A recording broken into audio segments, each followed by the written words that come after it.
ሰላም ጤና ይስጥልን ተመልካቾቻችን እንደምን ሰነበታችሁ እንደምን ዋላችሁ ዘወትር ረቡዕ ከቀኑ 7 ሰዓት እስከ 8 ሰዓት በቀጥታ የሚቀርብላችሁ የምክረ ህግ ፕሮግራም ከአሁኑ ሰዓት ጀምሮ ወደናንተ መቅረብ ይጀምራል በዛሬው የምክረ ህግ ፕሮግራም እናንተ ብታውቁት ይጠቅማችኋል ታተርፉበታላችሁ ብለን የያዝነው የመወያያ አርዕስት የብድሩልና የቼክ ህጋዊነት በብድሩ የሚሰጡ ቼክ ያላቸውን ህጋዊነት በተመለከተ ከዚሁ ከስቱዲዮ በቀጥታ ማብራሪያ የሚሰጡልን የህግ አማካሪና ጠበቃ የሆኑት ማርቆስ ጸጋዬ አብረውን ይቆያሉ እናንተም እስከ ፕሮግራማችን ፍጻሜ አብራችሁ እንድትቆዩ በዚሁ በመናነሳው አርዕስት ዙሪያ ጠቃሚ የሆነ ሐሳብ ታገኛላችሁ ብለን እናስባለን ከሀፍታ ቆይታ በኋላ እንመለሳለን አብራችሁን ቆዩ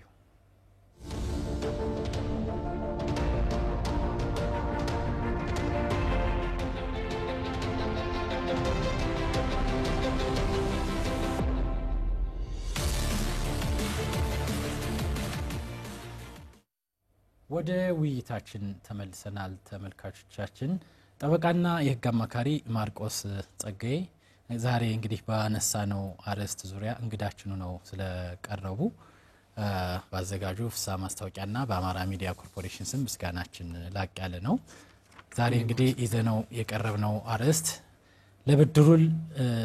ለብድሩ የሚሰጥ ቼክ ህጋዊነትን በተመለከተ የቼክን ባህሪያት የቼክን ምንነት እንዲሁም በተወያዮች መካከል የሚደረጉ የብድሩ መሰረት ተደርጎ በመያዣነት ስለሚሰጥ ቼክ ከአራጣ ብድር ጋርም አብረን አያይዘን እናነሳዋለን እንዲሁም የወንጀል ተጠያቂነትን ባዶ ቼክ ወይም ደረቅ ቼክ በሚባለው በተለምዶ ስንቅ የሌለው ቼክ ብሎ ባንኮች የሚያረጋግጡት እሱን ሰጥቶ የተገኘ ግለሰብ በወንጀልስ ምን ተጠያቂነት ይኖርበታል የሚለውን ከህግ አንፃር ከንግድ ህግ አንፃር እንዲሁም ከፌደራል ጠቅላይ ፍርድ ቤት ሰበር ሰሚ ችሎት ከሰጡት ውሳኔዎች አንፃር አሁን ያለው ህግ ምንድነው የሚለውን ለተመልካቾች እናቀርባለን እናመሰግናለን እንግዲህ ፍርድ ቤቶቻችንም እንግዲህ አማራ ክልል ፍርድ ቤቶች ከከፊል ዝግ አሁን ወደ ስራ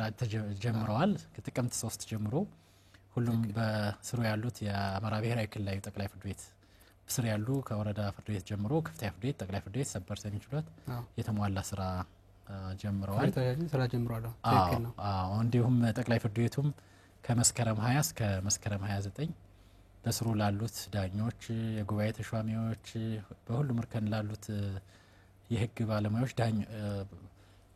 ስልጠና ተሰጥቷል በተለያዩ ጉዳዮች ያቅም ግንባታ ስልጠና እዚሁ ባህርዳር ጥሩ ጊዜ ነበራቸው ጥሩ ጊዜ ነበር እንግዲህ የተሻለ የስራ አፈጻጸም ይኖራል ተብሎ ይታመናል እንግዲህ የጠቅላይ ፍርድ ቤቱ ፕሬዝዳንት እና አመራሩም ይሄንን ስልጠና ስላዘጋጁ ትልቅ ምስጋና ይገባል እንደ ምክረ ህግ ትልቅ ምስጋና ይገባቸዋል በዚሁ ይድረሳቸው ምስጋናቸው ለኛም ያቀርብንላቸው ነው እንግዲህ ወደ ውይይታችን እንሄድና ተመልካቾቻችንም እንግዲህ እንደሚያውቁት በግብይቱ ዓለም ያለው ግለሰብ እንደው ሁሉም ሰው ማለት ይቻላል እንደ የገጠሩን ማህበረሰብ ባይጨምርም እንደው ቼክ የሚለው ቃል አዲስ አይደለም ለተመልካቾችና በደም የተላመደ ነው ከዛ አንፃር እንደው ቼክ ምን ማለት ነው ከሱ የውይይታችን መክፈቻ ብናደርገው መልካም እንግዲህ ቼክ ማለት በዋናነት የንግድ ሰነድ ነው የንግድ ሰነድ ስንል ያው ላምጪው የሚከፈል በውስጡ መብትን የያዘ ተላላፊ የሆነ ሰነድ ነው ተላላፊ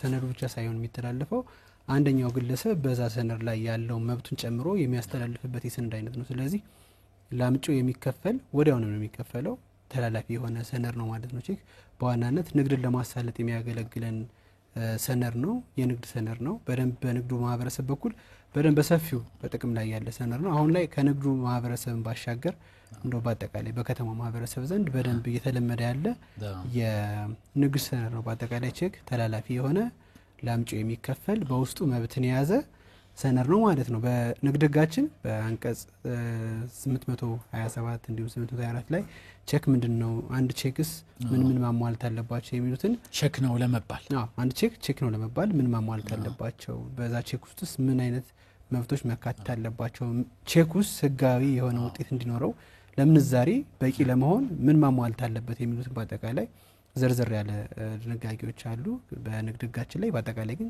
ቼክ የንግዱን ስራ ለማቀላጠፍ የተፈጠረ የንግድ ሰነድ ነው። ያው በደንብ ገንዘቦችን ተሸክሞ ከመሄድ አንዲት ፒስ ኦፍ ፔፐር አንዲት ወረቀትን ይዞ መሄድ በደንብ የተሻለ ስለሚሆን እንዲሁም መጨበርበርን መታለልን የሚያስቀር ሰነድ ስለሆነ ቼክ በደንብ ጥሩ የሆነ የንግድ ሰነድ ነው እንችላለን። ትክክል ነው። የዋንዱም የስልጣኔ እንግዲህ መንገድ ነው ተብሎ ነው የሚታመነው። አሁን ገንዘብን ከቦታ ቦታ ማዛወር የደህንነት ጉዳይ አለ እርስዎ እንዳነሱት፣ እንዲሁም ጊዜም ራሱና ብዙ ሚሊዮን ብሮችን ይዘው ከመሄድ በአንድ ጥራዝ የተወሰኑ የቼክ ወረቀቶችን ይዞ ሄዶ ብዙ ግብይቶችን መፈጸም መቻል ይሄ ንግዱን በደንብ ያሳልጥ ነው። እንግዲህ ቼክ ማለት ይሄ ከሆነ ብዙ ጊዜ ስለ ቼክ ስናወራ የብድሩል ግንኙነትን በተመለከተ አብሮ ያለውን ነገር ማንሳት ግዴታ ነው የሚሆነው። በዋነኝነትም ዛሬ ይዘነው የቀረበ ነው። በሚደረጉ የብድሩል ግንኙነት ማህበረሰቡ ምን አገባህ አንተ ቼክ እኮ ይሰጣል እንደ ቼክ ከሰጠ ምን አገባህ ነው የሚባለውና እንደው በሚደረጉ የብድሩል ግንኙነት እና ቼክ አሁን ባለው ሁኔታ እንደው ግንኙነታቸውን ከዚህም ላይ እንግዲህ የግድ ብድርን ስናወራ የተደረገው ብድርስ እንደው አራጣ ነው የሚባለው እንዴት ነው የሚለውንም ማየት አለብን። አራጣ ምን ማለት ነው የሚለውን ለተመልካቾቻችን ያቀርቡልናል። እንደው እስኪ ቼክና ብድሩል እሱ ላይ መልካም እንግዲህ አሁን እርስዎ እንደተጠቀሱትም በዋናነት አሁን ላይ በተለይ በንግዱ ማህበረሰብ በኩል እንዲሁም ደግሞ በአጠቃላይ በከተማው ማህበረሰብ በኩል ማንኛውም ግብይቶች ሲፈጸሙ በተለይ የብድሩል ሲፈጸም እንደማያዣነት ቼክን በማያዣ ሰነድነት የመጠቀም ሁኔታ አለ። በዋናነት እንደውም አሁን ላይ የተስተዋሉ ያሉት ነጥቦች ዋናው ተበዳሪ ብቻ ሳይሆን እንደ ዋስትና ሆኖ የሚመጣው ሶስተኛ ወገንም ቼክ እያስያዘ በብድሮች ላይ በደንብ ቼክን ሰው እየተጠቀመበት ይገኛል። በመሰረቱ ግን የቼክ መሰረታዊ ስሪት ምንድነው? የንግድ ህጋችን ቼክን ወደ ንግድ ኢንቫይሮንመንት ሲያመጣው ወደ ንግድ ከባቢ ሲያመጣው ምን አላማ ይዞ ነው ይሄንን ቼክ ያመጣው? ቼክስ ከመሰረቱ ስሪቱ የዋስትና ሰነድ ነው ወይ የሚለው ማየት ተገቢ ነው ብዬ አስባለሁ። በመሰረቱ በንግድ ህጋችን መሰረት ቼክ የዋስትና ሰነድ አይደለም። የዋስትና ሰነዶች ተብሎ የሚታወቁ በንግድ ህጋችን ውስጥ በደንብ የሚታወቁ ሰነዶች አሉ። እንደ ቃል ኪዳን ሰነድ፣ ጋራንቲ ቼክ የሚባሉ ብዙ አይነት ቼኮች አሉ። ስለዚህ በዋናነት አሁን ላይ የንግድ ቼክ ተራ ቼኮችን ነው በዋናነት ማህበረሰባችን እንደ ዋስትናነት እየተጠቀመ ያለው። ውል ራሱን የቻለ አላማዎች አሉት። የብድሩ ራሱን የቻለ አላማዎች አሉት። በዋናነት የብድሩ ሲደረግ አበዳሪና ተበዳሪ የሚያደርጉት ስምምነት ገንዘብ በተመለከተ የሚያደርጉት ስምምነት ነው። ይሄን ያክል ገንዘብ ሰጥቻለሁ፣ ይሄን ገንዘብ በዚህ ቀን ትመልስልኛለህ የሚል በአበዳሪና በተበዳሪ መካከል የሚደረግ ስምምነት ነው። ገንዘቡ ባይመለስስ በተሰጠው ጊዜ ውስጥ ይሄ ገንዘብ ባይመለስ ምን ዋስትና አለኝ የሚለው እንግዲህ እንደ ዋስትና የሚመጣ ያኔ ነው። አሁን ላይ ግልጽ የሆነ የዋስትና መሆን የሚችሉ ለምሳሌ ሰዎች እንደ ዋስትና ወይም በዋስነት በብድሩ ላይ ተካተው ዋናው ባለዳ ባይከፍል በአንድነትና በነጠላ ዋስትና ገብተው ሙሉ በሙሉ ይሄን የብድር ገንዘብ የሚሸፍኑበት ሁኔታ አለ። ንብረት ቤት ለምሳሌ ወይም መኪና እንደ ብድር መያዣነት ሰነድ ውስጥ መካተት ይችላል። ቼክ ግን በመሰረታዊ ስሪቱ በንግድ ህጉ በሚታወቅበት አግባብ የዋስትና አለማን ተክቶ መስራት የሚችል ሰነድ አይደለም። ነገር ግን በሂደት በሰበር ትርጉም እየዳበረ የቼክን በተመለከተ ያለው አሰራር እየተለወጠ ይገኛል አሁን ባለው ሁኔታ። ግን አሁን ይሄን በሁለት መንገድ ማየት አለብን ብዬ አስባለሁ። ማለት አሁን የብድሩል በሚደረግበት ጊዜ ውል ሰጪ ውል ተቀባይ ይኖራሉ። ትክክል ነው። ውል ሰጪው ተበዳሪ ነው ብንል በተበዳሪው ስም የሚሰጥ ቼክና ተበዳሪውን ደግሞ ተበዳሪው ባይከፍል የተበዳሪው የቅርብ ዘመድ ወይም የተበዳሪው ሸሪክ ሊሆን ይችላል የንግድ አጋር በሱ ስም የተጻፈ ቼክ ያው እኔ ባልከፍል ብድሩን ባይከፍል እኔ ዋስ ሆነዋለሁ። ለዚህ ዋስትና ደግሞ በቼክ ቁጥር እንደዚህ የተጻፈ እንደውም ከብድሩ ተጨምሮ ቼኩ ላይ የተጻፈው ለምሳሌ የ1 ሚሊዮን ብድር ቢሆን ይሄው የ1.5 ሚሊዮን በስሜ አስዛለሁ ተብሎ ውሉ ላይ ይጠቀሳል። ብድሩን ባይከፍል አቶ እንትና ብድሩን ባይከፍል በአቶ እንትና የተያዘው ቼክ ተመንዝሮ ወይም በህጋዊ መንገድ ወደ ፍርድ ቤት ክስ ቀርቦ ለመክፈል ግዴታ ገብቻለሁ ብሎ የዋስ ፊርማም ይቀመጣል እና አበዳሪው የሚሰጠው ቼክና አበዳሪው በሚያመጣው ዋስ የሚሰጡ ቼኮች ከህግ እይታ አንፃር ምን ልዩነት አላቸው? በፍርድ ቤትስ ቢቀርቡ ባለው ነባራዊ ሁኔታ ውጤታቸው ምንድነው? አሁን ተመልካቾቻችን እኛ ስለ ቼክ ባህሪያት ቼክ እንዲህ ነው ስንል ቼክ የሰጠ ሰው እንዲህ አይነት ኃላፊነት አለበት በፍርድ ቤት ብትሄዱ እንዲህ ትሆናላችሁ በዋስ እንደዚህ ብትሰጡ ማለት ስላለብን ከዛ አንፃር ያለውን ከፍለን ብናየው መልካም እንግዲህ ቼክን በተመለከተ አሁን ላይ ባለው አሰራር የፌደራል ሰበር ሰሚ ችሎትም በሰጠ የህግ ትርጉም መሰረት ቼክ እንደ ዋስትና ሰነድ መያዝ ይችላል የሚል ለዚህ የቀረበ የህግ ትርጉም ተሰጥቶበታል ስለዚህ አንድ ተበዳሪ በመሰረቱ ራሱ የብድር ውል ሲወስድ በዚህ የብድር መመለሻ ጊዜ ባልመልስ እዚህ ቼክ ላይ የሚመነዘር ገንዘብ ስለማስቀምጥበት የሚመነዘረውን ገንዘብ በቼኩ በኩል መቀበል ትችላለህ ይሄኛውን የብድር ገንዘብ ካልመለስኩልህ የሚል ግልጽ የሆነ ስምምነት ነው የሚያደርገው ዋናው ተበዳሪ ይሄን ቼክ እንደ ጋራንቲ እንደ ዋስትና ሲዞ ብድር መበደር የሚከለክል አሁን አሰራር የለም አሁን ስለዚህ በስሙ ተበዳሪው መበደር ይችላል ገንዘብ ጋራንቲ ማድረግ ይችላል ቼኩ እንደ ዋስትና ማስያዝ ይችላል አሁን ባለው ቀድም ካልነው ላይ ግን አይጋጭም ቼክ በዋስትና የሚያዝ ኔጎሺየብል ኢንስትሩመንት ነው የሚለው ኔጎሺየብል ኢንስትሩመንት ነው በዋስትና ሊያዝ አይገባም ላምጪ በቃ ቼክ ያው እዳውጣ ተብሎ ነው የሚሰጠውና በራሱ ለዋስትና ማስያዙስ ለዋስትና አይሰጥም ከሚለው ጋር ሊጋጭ አይችልም እንዴት ነው ያለው በትክክል እኔ አሁን ባለኝ እይታ በዋናነት የፌደራል ሰበር ሰሚ ችሎቱ የፌደራል ጠቅላይ ፍርድ ቤት ሰበር ሰሚ ችሎቱ ለዚህኛው ትርጉም መነሻ ያደረገው በዋናነት ግለሰቦች እንደ ካፒታል መዋጮ ቼክን የሚያስይዙበት አሰራር ነበር በአንድ መዝገብ ላይ ስለዚህ የካፒታል መዋጮ እንዲሁም ደግሞ በዚህኛው ቀን ይሄን የብድር ገንዘብ ካልመለስኩ ይሄን ቼክ እንደ ዋስትና ሰነድ ያዘው በሚል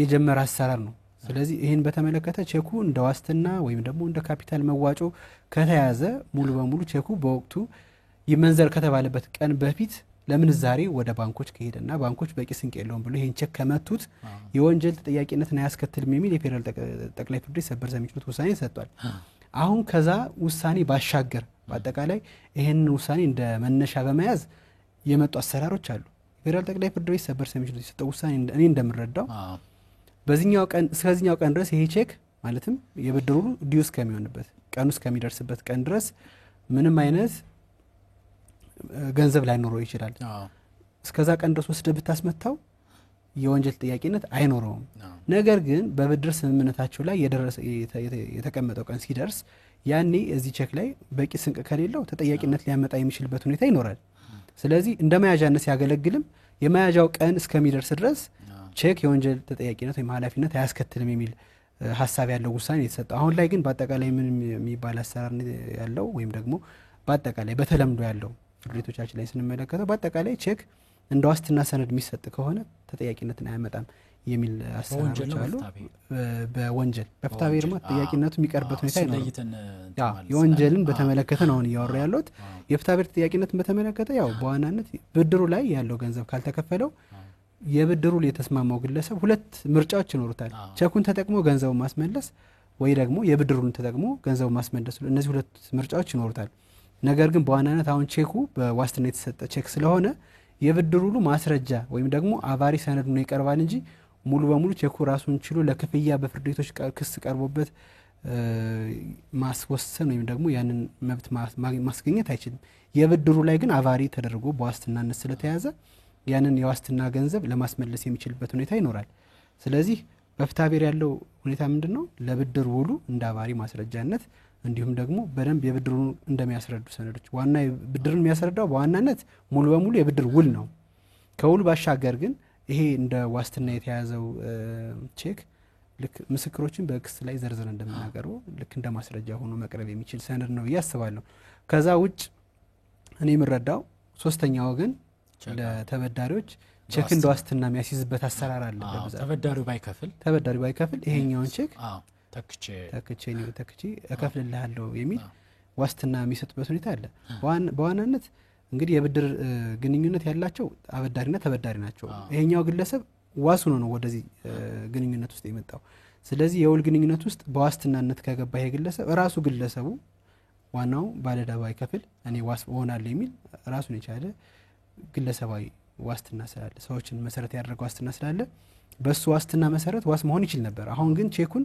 እንደማያዣ አድርጎ አመጣው የፌደራል ጠቅላይ ፍርድ ቤት ሰበር ሰሚ ችሎቱ እንደ ዋስትና ካቀረበው ተጠያቂነት የወንጀል ተጠያቂነት አይኖርበትም ብሎ የሚያስበው ዋና ባለዕዳውን ነው ውሳኔዎች የሚሰጡት ከሱ አንፃር ነው አሁን ደግሞ ሶስተኛ ወገን ነው ሶስተኛ ወገኑን አይመለከትም ነው እንደኔ ጌታ ሶስተኛ ወገን የሚመለከት ነው በያላስብ ነገር ግን ሶስተኛ ወገኑ እንደ መከላከያ ሊያቀርቡ ይችላል በተለይ በወንጀል ክርክሮች ላይ ይሄን ቼክ እኮ ከመጀመሪያው በዋስትናነት ነው ያስያዝኩት ሁለቶቹ ባደረጉት የብድር ስምምነት ጊዜ ዋስትና ይሁን ብዬ ነው ያስያዝኩት በዚህ ሁኔታ በዋናነት ራሱ ግለሰቡ ዋስትና መቅረብ ይችል ነበር ቼክ መስጠት የሚያስፈልግበት ሁኔታ የለም ቼክ በዋናነት ተጠያቂነት እንደሚያመጣ ሰነድ መቆጠር አለበት በወቅቱ ይሄን ገንዘብ በቂ ሰነድ ካለ በቂ ገንዘብ ከሌለው ተጠያቂነትን ያመጣል አሁን ላይ ግን ባለው አሰራር ሶስተኛ ወገኖችም ቢሆኑ እንደ መከራከሪያ እየተጠቀሙት ያሉት ለዋስትናነት የተሰጠ ቼክ ነው ስለዚህ የወንጀል ተጠያቂነትን አያመጣብኝም ነው በፍትሐብሔር ረገድ ሙሉ በሙሉ ይሄንን ለዋስትና የተሰጠውን የገንዘብ አማውንት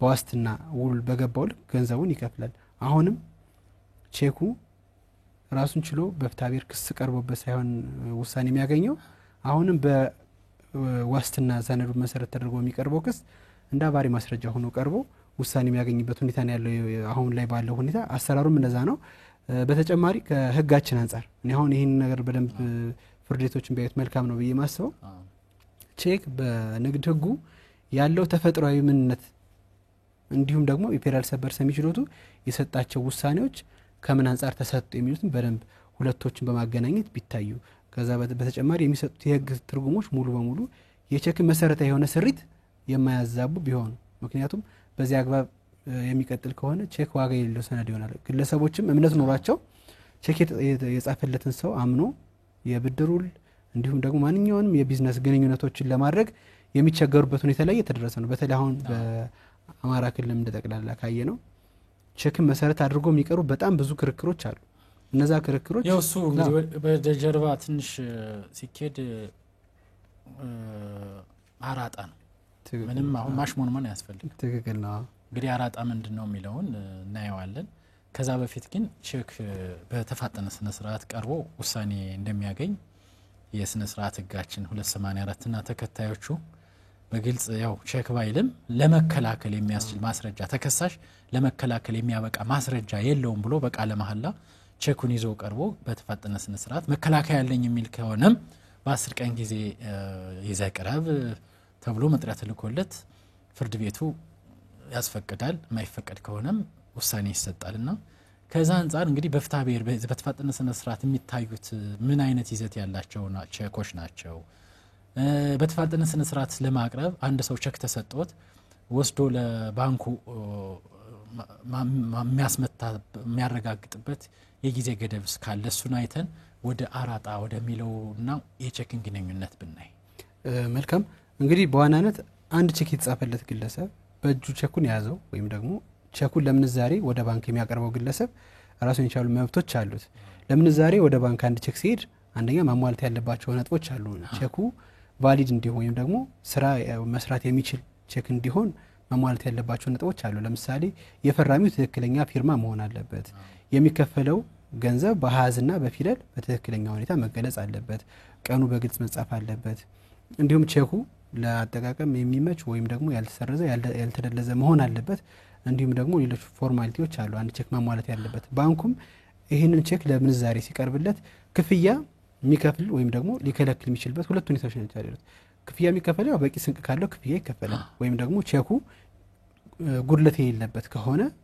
ለክፍያ በቂ ነው ተብሎ ክፍያ ይፈጸማል ጉድለት ያለበት ቼክ ግን ከሆነ ለምሳሌ በቂ ስንቅ ከሌለው ፈራሚው የመጀመሪያ ቼክ አውጩ በቂ ስንቅ ከሌለው ለክፍያ በቂ አይደለም ማለት ነው ወይም ደግሞ በቂ ምንዛሬ የለውም በቂ ስንቅ የለውም ስለዚህ ይሄኛውን ቼክ በቂ ስንቅ የሌለው ቼክ ማለት ባንኮች ሊመቱት ይችላሉ ስለዚህ ባሻገር በቼኩ ሰነድ ላይና በባንኩ ባለው ሰነድ ላይ ያሉት የፊርማዎች መለያየት ካለ በዚህ ሁኔታ ላይ ሙሉ በሙሉ ለምንዛሬ የሚበቃ ቼክ አይደለም ብሎ ባንኩ ይሄንን ሰነድ የመምታት ሁኔታ ይኖራል ቼኩን ለምንዛሬ በቂ አይደለም ማለት የቀን ልዩነቶች ካሉ የተሰረቀ ነው የሚል ደግሞ ቀድሞ ሪፖርት አድርጎ ከሆነ በቼክ ሰጪው በኩል ቀድሞ ሪፖርት ተደርጎ በ15 ቀን ባለው ሪኳየርመንት 15 ቀን ውስጥ ቀድሞ ይሄ ቼክ ከመውጣት በፊት ቼክ አውጩ ቼኩ እንደጠፋበት እንደተሰረቀበት በኃይል እንደተወሰደበት አመልክቶ በፖሊስ በኩል ሪፖርት አያይዞ ለባንኩ ከተያያዘ በዚህ ሁኔታ ቼኩ የሚመታበት ወይም ደግሞ ለክፍያ በቂ አይደለም የሚባልበት ሁኔታ ይኖራል ስለዚህ ከነዚህ አንፃር ቼክ ሊመታ ይችላል ቼክ ሲመታስ ያለው ውጤት ምንድነው ከተባለ በቂ ስንቅ ከሌለው በዋናነት በቂ ስንቅ ባለመኖሩ ሁለት አይነት ተጠያቂነትን በቼክ አውጪው ላይ ያመጣል። አንደኛው የፍትሐ ብሔር ተጠያቂነት ነው፣ ሁለተኛው የወንጀል ተጠያቂነት ነው። የወንጀል ተጠያቂነቱን አሁን ከላይ ነክተነዋል።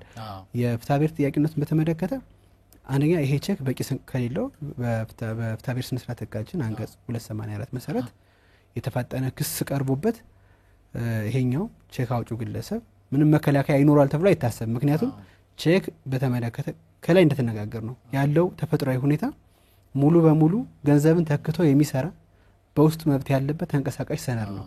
ስለዚህ ይሄንን ሰነድ በተመለከተ በቂ የገንዘብ ስንቅ ሳይኖረው የገንዘብ ስንቅም እንደሌለው ያወቀ ከጻፈና ይሄም ደግሞ በባንኩ ተረጋገጠ ሌላ የማረጋገጫ ምክንያት ሁኔታዎች አይኖርም። በዋናነት ባንኩ እዚህ ላይ የማረጋገጥ ስራውን እየሰራ ነው። በቂ ስንቅ የለውም፣ ለክፍያ አያገለግልም። ስለዚህ በህጉ የተቀመጠውን ሪኳየርመንት ስላሟላ ባንኩ ፋርዘር የሁለቱ ግንኙነትን በተመለከተ ምንም በዛ ውስጥ የሚገባው ነገር አይኖርም። በቼክ የሰጠው ግለሰብ ከባንኩ በተከፈተው ሂሳብ በቂ ገንዘብ አለ የለም የሚለው ነው የሚያረጋግጠው እንጂ ስለ አረንዴ አድርጌ እኮ ነው እንዲህ ብሎ ውል አለን የሚሉት ነገሮች በፍርድ ቤት ክርክር ከተጀመረ በኋላ የሚቀርቡ ናቸው። ሙሉ ለሙሉ አሁን በተፋጠነ ስነ ስርዓት የሚቀርቡ ክሶች መከላከያ አይኖራቸውም ተብሎ አይታሰብም። ውል ይዘው ሊቀርቡ ስለሚችሉ ተከሳሾች በቂ ስንቅ የለውም ቢባሉ ሌላ ውል ይዘው ቀርበው በዚህ ውል ምክንያት ነው የተሟላ መልስ ይዤ ልከራከር አስረዳለሁ የሚሉ ከሆነ ፍርድ ቤቱ ወደ መደበኛ ክርክር አስገብቶ ክርክሩን የሚያከራክርበት ስነ ስርዓትም ስላለ ማለት ነው። ከዛ አንፃር ብዙ ጊዜ በተለምዶ መከራከሪያ የሚሆነው ፊርማው የኔ አይደለም፣ ገንዘቡን በሌላ ውል ሰጥቻለሁ፣ ያላስገባውት እዚህ እንደዚህ ሆኖ ነው ምን ያንንም ለመከላከል ባንኮች 2-3 ጊዜ ደውለው ነው ለደንበኞቻቸው ስንቅ የለውም ብለው የሚያረጋግጡ የወንጀል ኃላፊነትም ስላለ ፍትሐ ብሔር ሳይሆን የወንጀል ኃላፊነትም ስላለ ከዛ አንፃር ነው እንግዲህ የመከላከል ሁሉም በተፋጠነ ስነ ስርዓት የሚቀርበው መከላከያ የላቸውም ብለን መደምደም አንችልም። ከዛ አንፃር ትክክል ነው። ታው መከላከያ የላቸውም ተብሎ አይታመንም። ፍርድ ቤቱም መጥሪያ ሰጧቸው የምትከላከሉበት የህግ ግራውንድ ካላችሁ ማስረጃ ካላችሁ ይዛችሁ ቅረቡ፣ የምትከላከሉበት ማስረጃ ከሌላችሁ ግን በተፋጠነ ስነ ስርዓት ይወሰንባችኋል ነው። የተፋጠነ ስነ ስርዓት ህግ ማለት ዋናነት በ284 የሚቀርቡ ክሶች ይሄ ማለት ናቸው። ማለትም የምትከላከልበት ሰነድ ካለ ይዘቀረብ፣ ከሌለ ግን የቀረበው ሰነድ ውሳኔ ለመስጠት በቂ ስለሆነ ውሳኔ እንሰጣለን ነው። በዋናነት ከዚህ ጋር በተያያዘ ማስፈቀጃን በተመለከተ ብዙ ጊዜ ማስፈቀጃዎች ይቀርባሉ። እንግዲህ የፍትሐ ብሔር ስነ ስርዓት ህጉ ማስፈቀጃዎች ምን መሆን አለባቸው ከሚለው ጋር በተያያዘ ግልጽ የሆነ ነጥቦች አሉት። በዋናነት ይሄኛውን የቀረበውን ክስ ማስተባበል ሊያስተባብሉ የሚችሉ በቂ ማስረጃዎች ወይም ደግሞ የህግ መከራከሪያዎችን ጠቅሶ ተከሳሹ ይዞ መቅረብ አለበት። አሁን በዋናነት ያለው ነጥብ ምንድነው? ከመጀመሪያውም ክስ ሲቀርብ በ284 የተፋጠነ ክስ ሲቀርብ ቼክ የያዘው ግለሰብ ቼኩ የተገኘበትን ትራንዛክሽን የማስረዳት ግዴታ እንደሌለበት የፌዴራል ሰበር ሰሚ ችሎት ግልጽ የሆነ የህግ ትርጉም ሰጥቶበታል። የማስረዳት ሸክሙ የሚያልፈው ለተከሳሹ ነው። ይሄኛውን ቼክ በቂ ስንቅ ሳይኖረው ፈርሞ የሰጠውን ግለሰብ በተመለከተ ስለዚህ በማንኛውም ሁኔታ ምናልባት ክስን ያጠናክርልኛል ብሎ ካላመነ በቀር ከሳሽ በቼኩ ላይ ባለን ይሄ ትራንዛክሽን ይሄን ቼክ ሰጥቻለሁ የሚል አስገዳጅ የሆነ የቼኩ የተገኘበትን መንገድ መግለጽማ አይጠበቅበትም። በአጠቃላይ ቼኩን ለምንዛሬ ሲወስደው ገንዘብ እንደሌለው ካስረዳ በቂ ነው። ከዛ ባሻገር እንግዲህ ብዙ ጊዜ ተከሳሾች ሲቀርቡ የዋስትና ቼክ ነው፣ ይሄን ቼክ ተጨብሬ ነው ፊርማው የኔ አይደለም፣ ብዙ እንደዚህ አይነት ምክንያቶችን ያቀርባሉ። በዋናነት እነዚህ በፍርድ ቤት የሚመዘኑ ምክንያቶች ቢሆኑ ፍርድ ቤቶች በጠባብ ሁኔታ ይሄን ነገር መተርጎም አለባቸው ብዬ አምናለሁ። የቀረበው ማስፈቀጃ ሙሉ በሙሉ እንደወረደ ተይዞ ይሄ የቼክ ክርክር ከተፋጠነ ስነ ስርዓት ወጥቶ ወደ መደበኛው ክርክር መሄዱ አንደኛ ክርክሩን ያጓትተዋል፣ ሁለተኛ ይሄ ተፈጥሯዊ የሆነውን የቼክ ስሪቱንም ያዛባዋል። ምክንያቱም እንደ ቅድም ለተነጋገር ነው ቼክ የንግድ ግንኙነትን በተፋጠነ ሁኔታ የመከወን ምክንያትን ይዞ ነው የመጣው ወደ ንግድ ስርዓቱ። ስለዚህ ፍርድ ቤቶች ማንኛውም ማስፈቀጃ ተቀበሉ ማለት በተለይ አሳማኝ ያልሆኑ ለምሳሌ ይሄን ቼክ ሙሉ በሙሉ ሰነድ ነው በምስክሮች ይሄን አስረዳለሁ ብሎ የሚቀርቡ ማስፈቀጃዎችን የመቀበል አዝማሚያዎች በአጠቃላይ ማለት በህጉ በተቀመጡት ሪኳየርመንቶች ውስጥ የማይወድቁ የማያልፉ የመከላከል መብታቸውን ብቻ ለመጠበቅ ተከሳሾችን በማሰብ የቼኩን መሰረታዊ የሆነ ጽንሰ ሀሳብ በሚጋጭ መልኩ የሚቀርቡ እንትኖች አሉ ማስፈቀጃዎች መቀበል። ነገር ግን በአጠቃላይ ቼኩን በተመለከተ በተፋጠነ ስነ ስርዓት ይቀርባል። ከቀረበ በኋላ ማስፈቀጃ የሚቀርብበት ከሆነ ማስፈቀጃውን መሰረት አድርጎ ተቀባይነት ካገኘ በፍርድ ቤት በኩል ወደ መደበኛ ክርክሩ ይገባል። ማስፈቀጃ ውድቅ የሚደረግ ከሆነ ማስፈቀጃ ደግሞ ማያቀርብ ከሆነ መከራከርበት በቂ ህግ የለኝም የሚል ከሆነ ወይም ማስረጃ የለኝም ከሆነ ወዲያው እንደቀረበ ውሳኔ ይሰጥበታል ማለት ነው። ስለዚህ ቀጥታ ቼኩ ላይ ያለውን ገንዘብ ማግኘት የሚችልበትን ሁኔታ ይመቻቻል ማለት ነው። መልካም ተመልካቾቻችን እየተከታተላችሁት የምትገኙት ዘወትር ረቡዕ ከቀኑ 7 ሰዓት እስከ 8 ሰዓት የሚቀርበው የምክረ ህግ ፕሮግራም ነው። በዛሬው የምክረ ህግ ፕሮግራም እያቀረብን የምንገኘው የቼክና የብድርን ህጋዊ ግንኙነትን በተመለከተ ከዚሁ ከስቱዲዮ በቀጥታ ማብራሪያ እየሰጡልን የሚገኙት ጠበቃና የህግ አማካሪ ማርቆስ ጸጋዬ አብረውን ናቸው። እስከ ፕሮግራማችን ፍጻሜ አብራችሁን ቆዩ እንጋብዛለን። በቀሪው ደቂቃዎቻችን አራጣን በተመለከተ ከቼክ ጋር ያለውን ግንኙነት እንዲሁም ቼክ ብቻውን የብድር ውልን ያስረዳል ወይ የሚለውን ወደ መጨረሻውም ደግሞ ቼክ የሚያስከትለውን የወንጀል ኃላፊነት ቼክስ የሰጠ ግለሰብ ከወንጀል ኃላፊነት ነፃ የሚሆንበት ህጋዊ ምክንያት አለ ወይ፣ የፌደራል ጠቅላይ ፍርድ ቤት ሰበር ሰሚ ችሎት በዚህ ላይ የወሰነው ውሳኔ ምንድነው የሚለውን የምናቀርብ ነው የሚሆን። አብራችሁን ቆዩ። እንግዲህ ከአራጣ የሚለውን በጥያቄ መልክ አቅርበው ነው አቅርቤልዎታለሁ። እንደው አራጣ ነው የሚባለው የብድር ውል ምን ሲሆን ነው አራጣ የሚባለው? መልካም እንግዲህ የብድሩን በተመለከተ አራጣ ሊባል የሚችለው መቼ ነው? በዋናነት ብዙ ጊዜ ግለሰቦች ለሚደርስባቸው ዕለታዊ ችግርም ሆነ ዘላቂ ችግሮች ካሉባቸው እነሱ ለመቅረፍ ገንዘብ ከግለሰቦች የሚበደሩ ሁኔታ አለ። ማህበረሰባችን በደንብ ሰፊ ልምድ አለ ብድርን የመውሰድ። ነገር ግን አራጣ ሊባል የሚችለው አንድ ብድር መቼ ነው፣ ምን ሲያልፍ ነው፣ የትኛውን ህግ ሲጥስ ነው የሚለውን በተመለከተ መመልከት ተገቢ ነው ብዬ አስባለሁ። በዋናነት ከዚህ ጋር በተያያዘ የወንጀል ህጋችን ማለትም የወንጀል ህጋችን በአንቀጽ 712 ላይ በግልጽ እንዳስቀመጠው አንድ ግለሰብ ያለበትን ጊዜያዊ ችግር ወይም ደግሞ የአቅም ችሎታ ማጠር ወይም ደግሞ የስነ ልቦና ሁኔታ በመረዳት ያ ግለሰብ ለወደፊት የሚመልሰውን ገንዘብ ምናልባት ከአቅሙ በላይ የሆነ ወለዶችን በማስቀመጥ የወለድ ምጣኔዎች በማስቀመጥ በህግ ከተቀመጠው የወለድ ምጣኔ በማለፍ ገንዘብ እንዲከፍል የሚያስገድድ ስምምነት እንዲፈርም ማድረግ። ስለዚህ ተመጣጣኝነት የሌለው ንብረት ወይም ደግሞ ገንዘብ እንዲመልስ ለማድረግ የተደረገ ስምምነት ከሆነ ይሄ የአራጣ ስምምነት ይባላል በወንጀል ህጋችን። ስለዚህ ከዚህ አንፃር እንግዲህ አራጣ አበዳሪዎች ምን አይነት ቅጣት ይጠብቃቸዋል ከተባለ በህጉ የተቀመጠው እንግዲህ እስከ 5 ዓመት የሚደርስ ቀላል እስራት ሊያስቀጣ የሚችል ወንጀል ነው የአራጣ አበዳሪነት። ነገር ግን አራጣ ከስንት ፐርሰንት ወለድ ሲያልፍ ነው አንድ ብድር የብድር ስምምነቱ ወለድ መጠኑ ወይም የወለድ ምጣኔው ከስንት ፐርሰንት ሲያልፍ አራጣ ሊባል ይችላል ነው እንግዲህ ዋናው ነጥባችን። ስለዚህ አንድ የብድር ስምምነት ሙሉ በሙሉ በህጋችን በተቀመጠው አግባብ የወንጀል ህጉ በህግ ከተቀመጠው የወለድ ምጣኔ በላይ የወለድ ምጣኔ ማስቀመጥ አይቻልም ይላል። ነገር ግን የተቀመጠው የወለድ ምጣኔ ስንት ነው? እሱ የወለድ ምጣኔ በዋናነት በፍትሐብሔር ህጋችን ይገኛል። በፍትሐብሔር ህጋችን አንቀጽ 1751 እና በአንቀጽ 2479/1 ላይ አንደኛ ከ9% አያንስም ከ9 እስከ 12% ያለውን የብድር ምጣኔ መሰረት አድርጎ ብድር ማበደር እንደሚቻል የፍትሐብሔር ህጉ ያስቀምጣል። ከዚህ ካለፈ ወለዱ ከዚህ የሚያልፍ ከሆነ በፍርድ ቤቶች ለህግ ትርጉም የሚቀርብ ከሆነ ይሄ ውል ከ12% በላይ ያለፈውን ፍርድ ቤት በመቀነስ በህጋዊ ወለዱ በህጉ በተቀመጠው 12% መሰረት ታሳቢ አድርጎ የብድር ገንዘቡ እንዲመለስ ያደርጋል ይላል ህጉ። ይሄ ህግ እንግዲህ በጸደቀበት ጊዜ የባንኮች ህጋዊ የብድር ምጣኔ በዚህ ሬንጅ ውስጥ ስለሚወርቅ ነው እንግዲህ በዚህ አግባብ ህጉ ወጥቶ የነበረው። አሁን ላይ ባለው ሁኔታ በተለይ ጥቅምት 2016 ላይ ብሔራዊ ባንክ ለሁሉም የውልና ማስረጃ እንዲሁም ደግሞ ለሁሉም ባንኮች የጻፈው ሰርኩላር አለ። በዚህ ሰርኩላር ምንድነው የሚለው? ማንኛውንም አይነት አበዳሪ ወይም ብድር በማህበረሰቡ በኩል ዕለታዊ ችግርን ለመቅረፍ የሚደረጉ የብድር ስምምነቶች የወለድ ምጣኔ ማስቀመጥ አይችሉም። በወለድ ማበደር የፋይናንሻል ተቋሞች ወይም ደግሞ ይሄ የባንኮች 1% ቢሆን የብድር ምጣኔ የተደረገበትን ስምምነት በህጋዊ መንገድ ማጽደቅ አይቻልም እንዳታጸድቁ የሚል ሰርኩላር ለሁሉም የውልና ማስረጃ ቢሮዎች ልኳል። ስለዚህ በዚህ አግባብ ምንድነው ያለው? ወለድ አገድ ብድር ነው አሁን ላይ ያለው። በአራጣ ማበደር በአጠቃላይ በግለሰቦች በኩል አይቻልም። በአጠቃላይ አንድ ግለሰብ በአራጣ ካበደረ የአራጣ ምጣኔውን በተመለከተ የወለድ ምጣኔውን በተመለከተ ተፈጻሚነት ሊኖረው ይችላል የሚል እምነት የለኝም። ምክንያቱም አሁን በአሁኑ ሰዓት ይሄኛው ስራ ስለዚህ የማይክሮ ፋይናንስ እነዚህ ያበዳሪ አነስተኛ አበዳሪ ተቋማት ባንኮችን ስራ ግለሰቦች ያዙት ወደሚል ድምዳሜ ያመጣል የዚህ የብሔራዊ ባንክ ዳይሬክቲቭ ያሉት እርሶ? የኔ እምነት ይሄኛው ሰርኩላር በዋናነት በባንኮችና በማይክሮ ፋይናንስ ተቋሞች በኩል የሚሰራውን ስራ ግለሰቦች ፍቃድ ሳይኖራቸው ተክተው እየሰሩ ስለሆነ አንደኛ በወለድ ማበደር ግልጽ የሆነ ገቢ ያስገኛል። ይሄ ገቢ ደግሞ የሚደረጉ ለምሳሌ የ5 ሚሊዮን የ3 ሚሊዮን ብር የብድር ስምምነቶች ይደረጋሉ።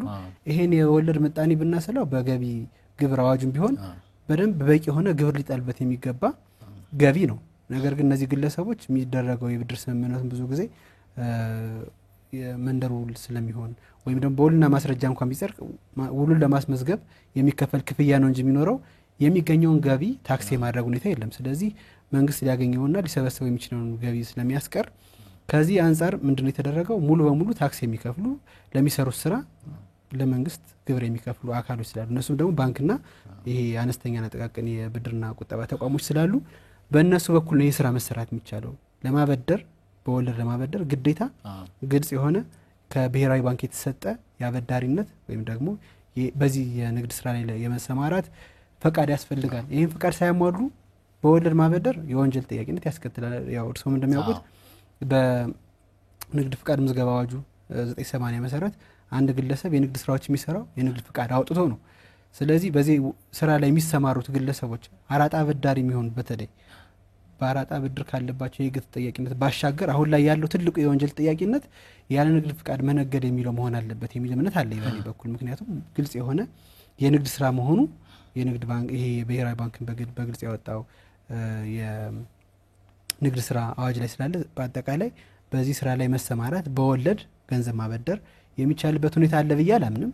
አሁን ላይ በዋናነት ለፍርድ ቤቶቻችን ክስ ሲቀርቡ እንደውም እርስዎ ከታዘቡ የሚሆነው ምንድነው ከህጋዊ ወለድ ጋር ክፍያ ይፈጸመኝ 9% ጋር ከጠበቃ አበል ጋር አሁን ያው በጣም አስቸጋሪ የሚሆነው አሁን አራጣ እንላለን እንጂ እዚሁ ላይ አራጣ መሆኑን ተበዳሪው ማስረዳት ከባድ ነው። በምን ነው የሚያስረዳው? አሁን የብድር ውሉ ላይ እንዳሉት ከ9% እና ከ12% በላይ ወለድ ለመክፈል ከተስማማ እንደ አራጣ ይቆጠራል እያልን ነው። ነገር ግን ግለሰቦች አሁን አራጣ የሚሆነው እነሱ ቼክ ይሰጣሉ። የተበደሩት ገንዘብ 100 ሺህ ብር ሊሆን ይችላል። ነገር ግን የ200 ሺህ ብር ቼክ ይሰጣሉ። እዛ በኋላ አራጣ ነው ብሎ መከራከሪያ ሲያቀርብ ለማስረዳት አሁን እንግዲህ የማስረጃ ጉዳይ ነው የሚሆነው። በሰው ምስክር ይሄንን ማስረዳት ይቻላል። በጽሁፍ ስለሌለ የማስረዳት ጉዳዩ እንግዲህ የተከሳሹ ነው የሚሆነው። የአራጣ ነው ያበደረኝ የሚለው በሰው ምስክር አስረድቶ ፍርድ ቤቱ ውሳኔ ይሰጣል የሚለው እሱ የፍርድ ቤቶች ስራ ሆኖ፣ ነገር ግን ከዚሁ ላይ እንደው አብረን የምናየው ወደ ቼክ የወንጀል ተጠያቂነት ከመሄዳችን በፊት ብድር ውል በሚበደሩበት ጊዜ ሰዎች የቤት ካርታ፣ የመኪና ሊብሬ ያስዛሉ። ይሄ የብድር ውል የመያዣ ውል ነው እንግዲህ ሊባል የሚችለው። ትክክል ነው። የመያዣ ውሉን በተመለከተ በመንደሩ የሚደረግ አንድ ግለሰብ አበዳሪ ይሆንና እንግዲህ አራጣ አበዳሪም ልንለው እንችላለን። የተበዳሪውን ካርታ ይዟል፣ አልተመዘገበም። የመያዣ ውል ተብሎ በሚመለከተው አካል አልተመዘገበም። የተመዘገበው የመያዣ ውልና ያልተመዘገበው የመያዣ ውል በፍርድ ቤት በሚቀርቡበት ጊዜ ምን አይነት የህግ ውጤት ይኖራቸዋል የሚለውን ካለው ተሞክሮና ከህጉ አንፃር እንደተወሰነ ብዙ ጊዜ ፍርድ ቤቶቻችን እንትን የሚቀርቡ ጉዳዮች እነዚህ ስለሆኑ ማለት ነው። መልካም ትክክል ነው። በዋናነት እዚህ ጋር በተያያዘ አንድ ተበዳሪ ወይም ብድር የወሰደ ግለሰብ እንደ መያዣነት ቀደም እንዳነሳናቸው ንብረትም ሊያስይዝ ይችላል፣ መኪና ሊያስይዝ ይችላል፣ ካርታና ፕላኑ ሊያስይዝ ይችላል። ስለዚህ እነዚህ በሚያዙበት ሁኔታ በተለይ ተንቀሳቃሽ ያልሆኑ ንብረቶች ናቸው። መኪና በልዩ ሁኔታ ስፔሻሊ ሞቢል የሚባል ስለሆነ እሱን በተመለከተ የሚደረጉ የብድር ስምምነቶችም ሙሉ በሙሉ ምዝገባ ያስፈልገዋል። ስለዚህ ከዚህ ጋር በተያያዘ በመንደሩ ይደረግና የመያዣውን ካርታውን ይይዛል። ኦሪጂናል ካርታና ፕላኑ ይይዙታል። በተለይ አራጣ አበዳሪዎች በተለይ የሚያደርጉት ይሄንን ነው። የወለድ ምጣኔውን ሳይጠቅሱ በኋላ መጨረሻ ላይ ሊያገኙ የሚችሉትን ገንዘብ ጣራውን ይጠቅሱና ስምምነት ይደረጋል። ከህጋዊ ወለዱ ቅድም ከጠቀስ ነው ከፍትሐ ብሔር ህጉ የህጋዊ ወለድ የሚያለፈ የወለድ ስምምነት ያስቀምጡበትም ሙሉ ላይ በዚህ አግባብ ስምምነት ያደርጋሉ። ይሄን ለማስረዳት አሁን እርስዎ እንዳሉት በዋናነት የብድር ውል ነው። ብድርን በተመለከተ ማስረዳት የሚችለው ማስረጃው ወይም ደግሞ ሰነዱ የብድር ውሉ ነው። ሰነዱን በተመለከተ አሁን እንደተባለው መያዣ ካለው መመዝገብ አለበት። ካልተመዘገበ የመያዣ ውል ሙሉ በሙሉ ተፈጻሚነት አይኖርም። ምክንያቱም የማይንቀሳቀሱ ንብረቶችን በሚመለከት የሚደረግ ማንኛውም ስምምነት ምዝገባ ከሌለው በተገቢው ይህን ለመስራት በተቋቋመው አካል ምዝገባ ከሌለው ተፈጻሚነት እንደማይኖረው ይታወቃል። ነገር ግን እዚህ ጋር በዋናነት በምን አራጣን በምን እናስረዳው ዋናው ፖይንቱ ተከሳሹ አራጣ ነው ለማለት እንጂ እንደው ብድር እኔ እኮ እውነተኛው ብድሬ 1 ሚሊዮን ነው አሁን የቀረበብኝ 2 ሚሊዮን 1 ሚሊዮን እኮ አራጣ ነው በምን ያስረዳል? ይሄ ነው ትልቁ ችግር። አሁን ላይ ፍሪቶቻችን የሚገጥማቸው አንድን ብድር አራጣ ነው ለማለት አስቸጋሪ የሚሆን ነው። ሙሉ በሙሉ ውሉ ድብቅ ወይም ሽሽጉል የሚባል አይነት ስምምነት ነው የሚደረገው። ስለዚህ ሽሽጉልን ለማስረዳት ሁለተኛ ሌላ ዋናው ሪል የሆነው ውል መኖር አለበት። አሁን በዋናነት ሰበር ትርጉም የሰጠበት ሽሽጉልን ለማስረዳት እውነተኛ ውል ምንድነው የሚለውን በተመለከተ መኖር አለበት። ለምሳሌ የሽያጭ ስምምነትን ለመሸሸግ የብድሩ ይደረጋል። የሽያጭ ስምምነቱ ከመጣ የብድር ስምምነቱ ቀሪ የምታረግበት ሁኔታ ይኖራል።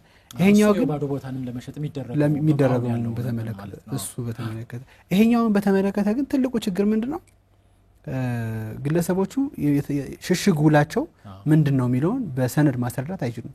ሊያስረዱ የሚችሉት ምንድነው? በሰው ማስረጃ ነው። አራጣ ነው የሚለውን የሰው ማስረጃ ደግሞ ከቀረበው ሰነድ ማስረጃ በላይ ክብደት ሊሰጠው እንደማይችል በአጠቃላይ የማስረጃ ምዘናም ይሄ መርሁ 2006 እና ተከታዮቹ ልክ ነው። ይሄን ያክል ብር ተበድር ያለው ብሎ ፈርሞ አይ የፈረምኩት እኮ እንደዚህ ነው የሚለው የትኛው የማስረጃ ሚዛን ይደፋል የሚለው እሱን ነው። እንግዲህ ከዚህ አንፃር የቼክን ደረቅ ቼክን መስጠት ያለውን የህግ ተጠያቂነት ለዋስትናስ ቢሰጥ ከወንጀል ነፃ መሆን ይቻላል የሚለውን እንይና እንደው በቼክ ዙሪያ ተመልካቾቻችን ማድረግ ያለባቸው ጥንቃቄ ከብድሩ አንፃር በቼክ ዙሪያ ማድረግ ያለባቸውን ጥንቃቄ እሱን በቅደም ተከተል ብናቀርብ መልካም። እንግዲህ ከዚህ ጋር በተያያዘ ቼክ እንደ ዋስትና ከተሰጠ ለብድር እንደ ዋስትና ከተሰጠ የሚኖረው ኢፌክት ምንድነው? በተለይ ብዙ ጊዜ ብድር የሚሰጡ ሰዎች ቼክ በዋናነት እንደ ማስያዣ ከተያዘ አሁን ማግኘት የሚችሉት በቼኩ ላይ የተቀመጠውን ገንዘብ ቼኩ ለምንዛሬ ወስዶት ቼኩ ገንዘብ ካለው ብቻ ነው። ቼኩ ገንዘብ ከሌለው አበዳሪው ነው የሚቀርበው ግለሰብ ደረቅ ቼክ ስለሚሆን ደረቅ ቼክ ምንለው በተለምዶ በቂ ገንዘብ የሌለው ስንቅ ነው የሚለው በተለምዶ የባንክ ባለሙያዎች በቂ የገንዘብ ስንቅ የሌለው ቼክ የሚሰጥ ከሆነ ሄዶ መጨረሻ ላይ ለውሉ አፈጻጸም ለፍርድ ቤት በሚወስድበትም ሰዓት ቼኩንም ለምንዛሬ ወደ ባንክ በሚወስድበት ሰዓት ይሄ ቼክ በቂ የሆነ ገንዘብ ከሌለው ሙሉ በሙሉ እዚህ ቼክ ላይ ያለውን ገንዘብ ወደ ፍርድ ቤት ሄዶ በክስ ሂደቶች አልፎ ነው ገንዘቡን ሊያገኙ የሚችለው። ስለዚህ ቼኮችን እንደ መያዣ ሰነድነት ከመጠቀም ይልቅ ለመያዣ ሰነድነት የሚያገለግሉ ንብረትን ቢያደርጉ ወይም ደግሞ ሰዎች በአንድነትና በነጠላ ዋስትና በዋስትናነት ቢገቡላቸው በተለይ አቅም ያላቸው ሰዎች ይሄ ብድር ተበዳሪው ባይመልሰው እገሌ ሊመልሰው ይችላሉ ብለው የሚያምኑትን ግለሰብ እንደ ዋስትና ቢይዙ ከዛ በተጨማሪ አሁን የጠቀስናቸው ቤት፣ መኪና እነዚህ ካሉ እነዚህንም በዋስትናነት ቢይዙ የተሻለ አዋጭ ነው ብዬ አስባለሁ እንደኔ። በተለይ በአበዳሪዎቹ ገንዘባቸውን በሚሰጡ ሰዎች በኩል ቼክን እንደ ዋስትና መያዝ ምክንያቱም ቼክ በተፈጥሮ እንዳልነው ገንዘብ ሳይኖረውም የቼክ ሰነድ ሊሰጣችሁ ይችላል። ገንዘባቸው እንደሚመለስላችሁ እርግጠኛ ሳትሆኑ ማበደር አዋጭ አይደለም ለአበዳሪው። ስለዚህ ቼክን በተመለከተ የኔ እይታ ቼክ እንደመያዣ አድርጎ የሚሰጡ ስምምነቶች ከተፈጥሯዊ ቼክ ባህሪ አንፃርም ያን ያክል በቂ የሆነ የዋስትና አይነት ነው ብዬ አላስብም። እንደ ዋስትና ግን ከተቀበላችሁ ይህን ቼክ ካስመታችሁ በቂ ስንቅ የሌለው ሆኖ አንደኛ ወደ ፍርድ ቤት ብትወስዱት ከሳችሁ ውላችሁን መሰረት አድርጋችሁ የምታገኙትን ገንዘብ ታገኛላችሁ። ነገር ግን በዋናነት ሊገኝ የማይችለው ምንድነው? በወንጀል የሚመጣው የቼክ ተጠያቂነትን በተመለከተ ይሄ ቼክ በዋስትናነት የተሰጠ ሰነድ መሆኑን ማረጋገጥ ከቻለ ተከሳሹ የወንጀል ተጠያቂነትን በተመለከተ የሚያመጣ ሰነድ እንደማይሆን የፌደራል ሰበር ሰሚ ችሎት የጠቅላይ ፍርድ ቤት ሰበር ሰሚ ችሎቱ ግልጽ የሆነ የህግ ትርጉም ሰጥቶበታል። ስለዚህ ቼክ አሁን ባለው አሰራር በወንጀል ተጠያቂነት ሊያስከትል የሚችለው ለዋስትና ካልተሰጠ ለካፒታል መዋጮ ካልተሰጠና ቀጥተኛ ለሆነ ለንግድ ግንኙነቶች ከተሰጠና በዛ የንግድ ግንኙነት ውስጥ ክፍያው ካልተፈጸመ በዚህ ሁኔታ ነው ቼክ የወንጀል ተጠያቂነት ሊያስከትል የሚችለው። ከዛ ውጭ ግን በዋስትና ከተሰጠ ይሄ ቼክ ለካፒታል መዋጮ ከተሰጠ ይሄ ቼክ ምንም አይነት የወንጀል ተጠያቂነትን የሚያስከትልበት ሁኔታ አይኖርም። በተለይ ደግሞ ይሄ ዲዩዴቱን ማለት ቼኩ የሚመታበትን ቀን ሳይደርስ ለምንዛሬ ወደ ባንክ ከተሄደ በቂ ስንቅ የለውም ከተባለ ይህን ቼክ በተመለከተ ሙሉ በሙሉ የወንጀል ተጠያቂነት የማስከተል እድሉ በጣም ጠባብ ነው። ምክንያቱም ፌደራል ሰበር ሰሚ ችሎት እንደሚታወቀው ህግን ለዋስትና የተሰጠውን በተመለከተ ነው እንጂ ምንም አይነት የውል ግንኙነት ሳይኖር የሚሰጡ ቸኮች በተመለከተ በሰጪው ላይ የወንጀል ኃላፊነት ያስከትላሉ ለተመልካቾቻችን ያስከትላሉ በማለት የንግድ ግንኙነት መሰረት ተደርጎ ከዚህ እንደ ማስያዣ እንደ ጋራንቲ እየተጠቀምናቸው ካለው ይሄ ባህላዊ አሰራር ወጣ ፕሮፌሽናል በሆነው በተለመደው የቼክ ተፈጥሯዊ ባህሪ አንፃር የሚሰጡ ሰነዶች አሁንም ቢሆን ሙሉ በሙሉ የወንጀል ተጠያቂነትን የሚያስከትሉ እንደውም ህጋችን ላይ እስከ 10 ዓመት ድረስ የሚያስቀጣ ወንጀል ስለመሆኑ የወንጀል ህጋችን 693 በግልጽ ያስቀምጣል ስለዚህ በዛ አግባብ ቼኮችን ተፈጥሯዊ ሁኔታቸውን መሰረት አድርገው ሰው ቢጠቀምባቸው የተሻለ ነው የሚል ሐሳብ አለኝ እኔ ስለዚህ በቼክ የሚደረጉ ውሎችን በተመለከተ አሁን የብድር ውልን ይተካል እንደው እንደ መጨረሻ ብናደርገው አሁን ቼክ የብድር ውልን ይተካ ይችላል አንድ ሰው ቼክ ለሌላ ግለሰብ ሰጥቶ አይ ብድር ውል ነበረን ቢል ብድር ውሉን በተመለከተ በሰው ምስክር ማስረዳቱ በቂ ነው ሊባል ይችላል ወይ እንደው የብድር ውልስ ማረጋገጫው ምንድነው ከቼኩ ባሻገር ከላይ የተወሰነ ብለውታል እንደው ነጠላ አድርገን ብናየው ትክክል ነው አሁን በዋናነት አሁን ላይ በማህበረሰባችን በኩል የብድር ውል ለማስረዳት ሰው ሊቀርብ ይችላል ወይ የብድር ውል ለማስረዳት ቼክ ሊቀርብ ይችላል የባንክ ደረሰኞች የብድር ውልን ሊያስረዱልኝ ይችላሉ የሚሉ ብዙ ጥያቄዎች ይመጣሉ ነገር ግን በዋናነት ብድር ውልን ለማስረዳት በቂ የሚባለው ሰነድ የብድር ውሉ ብቻ ነው ከብድር ውሉ ባሻገር ቼክ እንደ ብድር ውሉ ማስረጃ ሆኖ ሊቀርብ አይችልም በዋናነት የዋና የብድር ውሉ ከሌለ በተለይ ቼኩ መሰረት አድርጎ ክስ ማቅረብ የተሻለ ይሆናል የብድር ውሉ በሁለቱም ወገኖች እጅ ከሌለ ቼኩ መሰረት አድርጎ የሚቀርቡ ክሶች ልክ ቼክ እንዳለው ተፈጥሯዊ ክስ ሆኖ መቅረብ ስለሚችሉ በዛ አግባብ ውጤት ሊኖራቸው ይችላል ከዛ ውጭ ግን አንድ ብድር የብድር ውሉ ካልተገኘ የብድር ውሉ ከሌለ ቼክ ራሱ የብድር ውሉ ተክቶ የብድር ውል ሊያስረዳ የሚችል ሰነድ አይደለም 500 ብር በላይ የሚደረጉ የብድር ውሎች በጽሁፍ መደረግ እንዳለባቸው ህጉ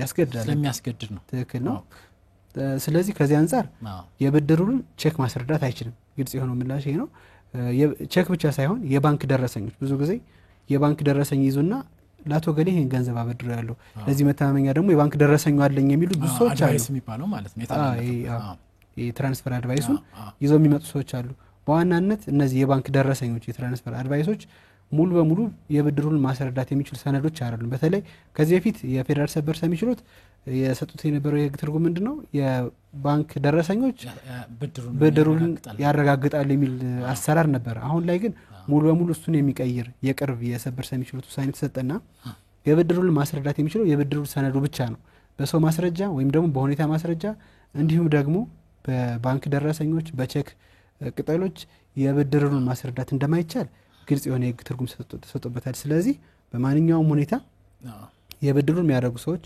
በደንብ መሰረታዊ ጥንቃቄ ማድረግ አለባቸው የማስበው ከ500 ብር በላይ ከሆነ የሚያደርጉ የድሮ እንትን ስለሆነ ነው አሁን 500 ብር አሁን 500 ብር ምን ያደርጋል ከዛ አንፃር በጽሁፍ መሆን አለበት በጽሁፍ ቢሆን ይመረጣል ሰነዱን ደግሞ በማንኛውም ሰዓት ግልባጩን ማስቀረት ሁሉም ሰው ልምድ ሊያደርገው ይገባል የሚል አሳብ ትክክል ነው እያንዳንዱ ነገር ኮፒ አድርጎ ይሰጠኝ ማለት ነገ ከሚቀርቡ የህግነት ያድናል ለመክሰስም መብትን ለማግኘትም ቢከሰስም ሰው ይሄ ማስረጃ አለኝ ማለቱን ዛሬ እንግዲህ በኤሌክትሮኒክስ የሚደረጉ ግብይቶችም አሉና ሁሉም የኤሌክትሮኒክስ ሰነዶችም እንደ ህጋዊ ውጤት አላቸው ተብሎ አሁን በየፍርድ ቤቶቻችን ውሳኔ እየተሰጠባቸው ስለሆነ በኤሌክትሮኒክስ የሚደረጉት እንትኖች ግብይቶችም በጥንቃቄ መያዝ እንዳለባቸው በጥንቃቄ መያዝ አለባቸው የሚሉት አለ መልካም እንግዲህ ዛሬ የቼክ ምንነትን በተመለከተ ከዚሁ ከስቱዲዮ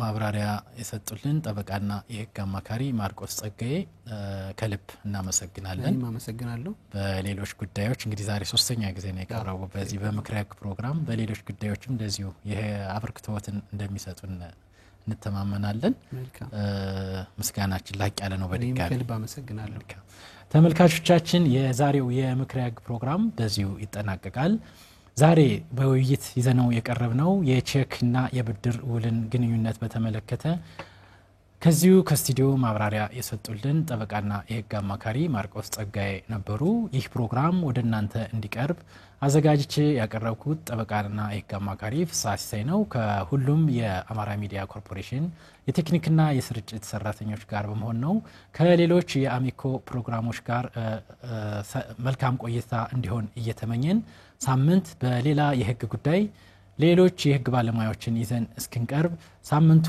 የሰላም የፍቅር እንዲሆን ተመኘንላችሁ ሰላም